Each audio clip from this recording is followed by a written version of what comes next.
Penalty kicks coming. Timbers and Sounders. Western Conference semifinals. He steps up, he shoots, and he's saved! Jeff Fatanella down to his left, parries it away! The Timbers up 3-1 after 3 rounds. So much about being a goalkeeper is, of course there's the physical side, there's the mental side. So how do you take all that and combine it and make sure that you're feeling right everywhere? For me, it's always trying to find that balance.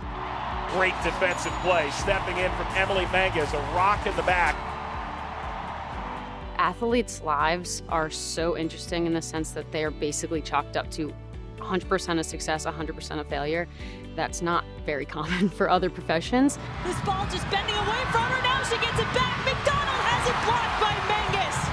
Oh my, that looked to be a certain goal. And so I do think we've had to learn early on that big wins are amazing, but we also have to put that aside and know that there's still growth to be had. Wellness within the team is super important. My biggest goal as an athletic trainer is to keep the players available.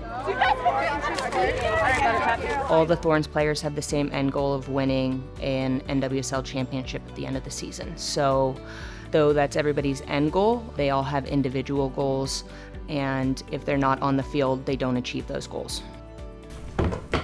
First aid, electrolytes. I mean, every day, I love what I do.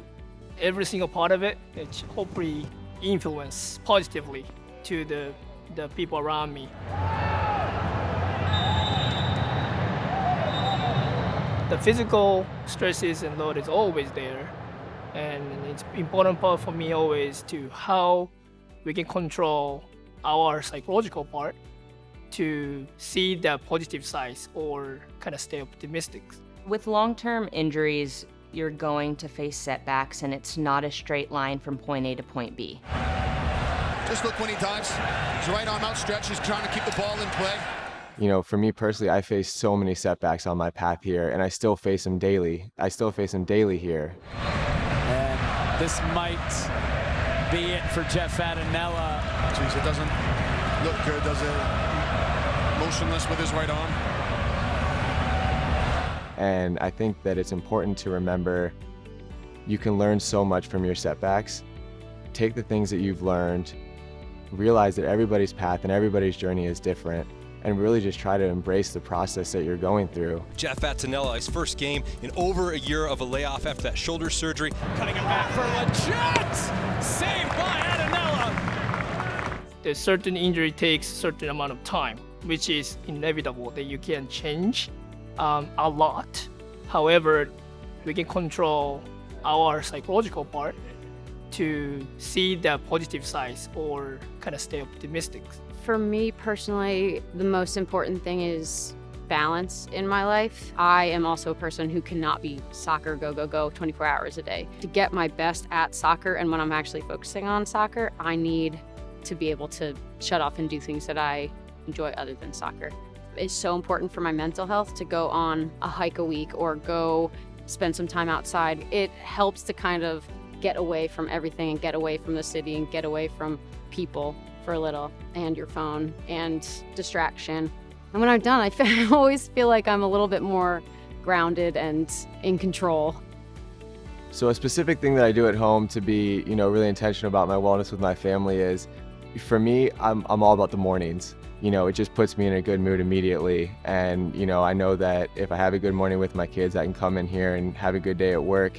And then I've helped my wife out and I've done a good job of being a good dad, at least to start the day.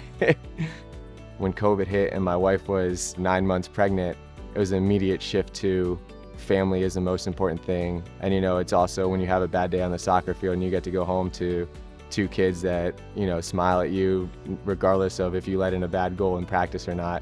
It's just kind of that nice refresher that, that's what's really important. I think the similarity between how the Thorns approach wellness and how the general population should approach wellness is just step by step, day by day. Especially right now, we show up every day ready to do something.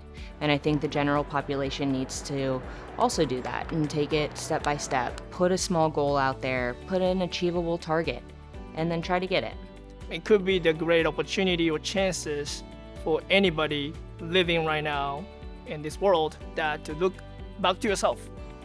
Within you, start from there to understanding, okay, how I feel, why am I feeling that way, or what is happening with yourself, to understand to what do I need and what I need to do to start. And then hopefully you become more positive about yourself and continue to strive to get better.